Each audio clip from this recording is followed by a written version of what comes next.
brake van.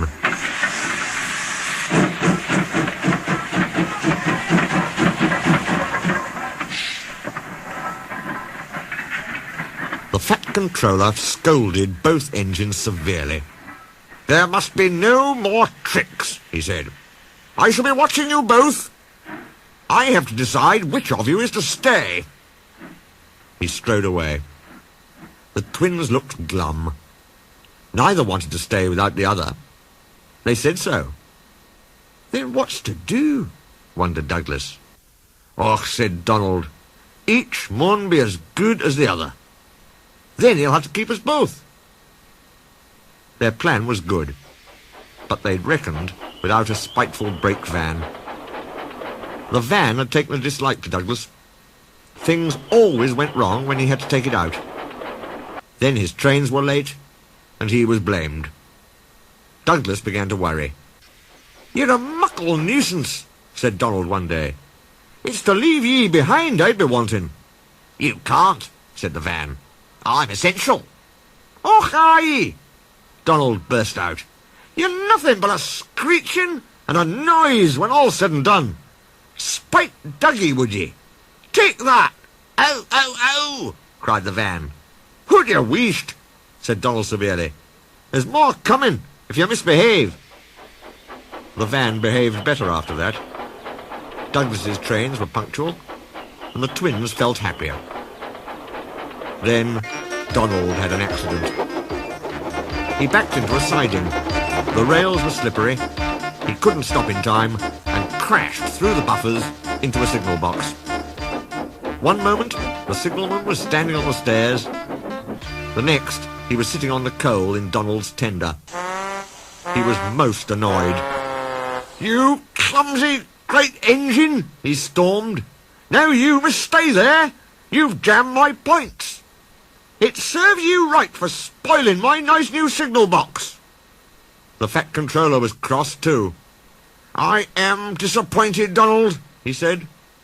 "I did not expect such clumsiness from you. I had decided to send Douglas back and keep you." "I'm sorry, sir." But Donald didn't say what he was sorry for. We know, don't we? "I should think so too," went on the Fat Controller indignantly. "You have upset my arrangements. It is most inconvenient. Now James will have to help with the goods work, while you have your tender mended. James won't like that." The Fat Controller was right. James grumbled dreadfully. "Anyone would think," said Douglas, "that Donald had his accident on purpose. I heard tell," he went on, "about an engine and some tar wagons." Gordon and Henry chuckled. "Shut up," said James. "It's not funny."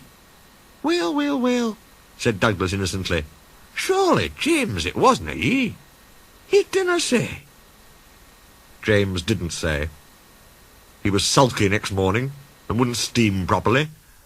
When at last he did start, he bumped the trucks hard. "He's cross," sniggered the spiteful brake van. "We'll try to make him crosser still." "Hold back," whispered the van to the trucks. "Hold back," giggled the trucks to each other. James did his best, but he was exhausted when they reached Edward Station. Luckily, Douglas was there. "Help me up the hill, please," panted James. "These trucks are playing tricks." "We'll show 'em," said Douglas grimly. Come on, puffed James crossly. Get moving, you, puffed Douglas from behind. Slowly but surely, the snorting engines forced the unwilling trucks up the hill. But James was losing steam. I can't do it, he panted. Leave it to me, shouted Douglas. He pushed and he puffed so furiously that sparks leapt from his funnel. Groaned the van. I wish I'd never thought of this. It was squeezed between Douglas and the trucks. Go on, it screamed, but they took no notice. The guard was anxious. Go steady, he yelled to Douglas. The van's braking. It was too late. The guard jumped as the van collapsed. He landed safely on the side of the line. I might have known it would be Douglas. I'm sorry, sir. Maybe I was clumsy, but I wouldn't have been beaten by yon tricksy van. I see, said the Fat Controller. Edward brought workmen to clear the mess. Douglas was grand, sir, he said. James had no steam left, but Douglas worked hard enough for 3. I heard him from my yard. 2 would have been enough, said the Fat Controller dryly. I want to be fair, Douglas, he went on. I admire your determination, but I don't know. I really don't know. He turned and walked thoughtfully away.